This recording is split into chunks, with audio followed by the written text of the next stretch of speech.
hope, patriotism, everything, love. It was there.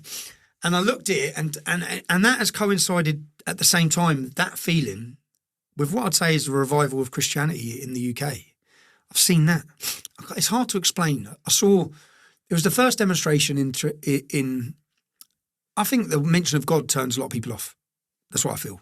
In the UK, I think. Well, it does. I can tell you by the analytics, anytime I interview somebody, during the process of the interview, as soon as someone starts mentioning God, Christ, Jesus, the analytics takes a dip. People are switched off to it. Well, don't switch off to this, because when I watched, it was the Paris Olympics, and the opening ceremony was satanic. And it was a total attack on Christianity and the core beliefs of Christianity and Jesus. It was disgusting.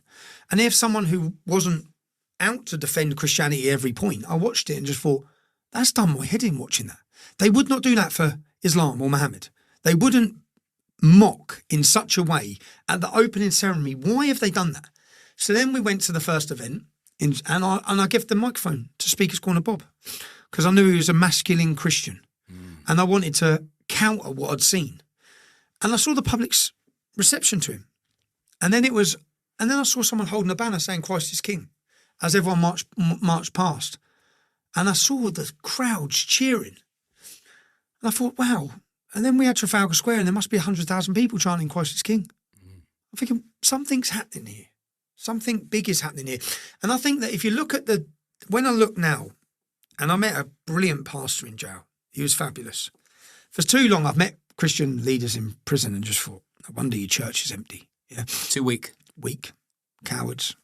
The Christian church, what's it known for now in the UK? What, flying rainbow flags? Give us a fucking break. Yeah? Of course no one's in your church, right?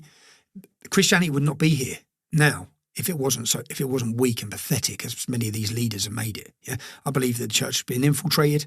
But I look at what's happening with Christianity in America. I look at some of their priests and pastors talk. But I looked and something was happening.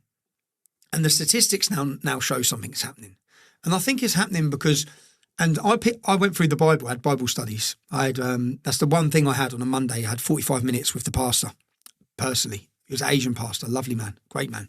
And I had individual meetings with him. And as I went through the Bible, which I've never done, I've gone through the Quran before I've wrote my own Quran before I've gone through the Bible. And as I went through it, I realised everything is from the Bible. Every saying, everything.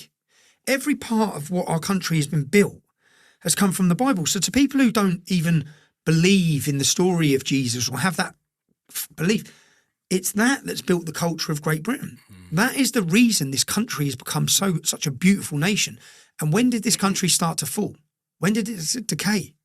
When it lost its faith and identity.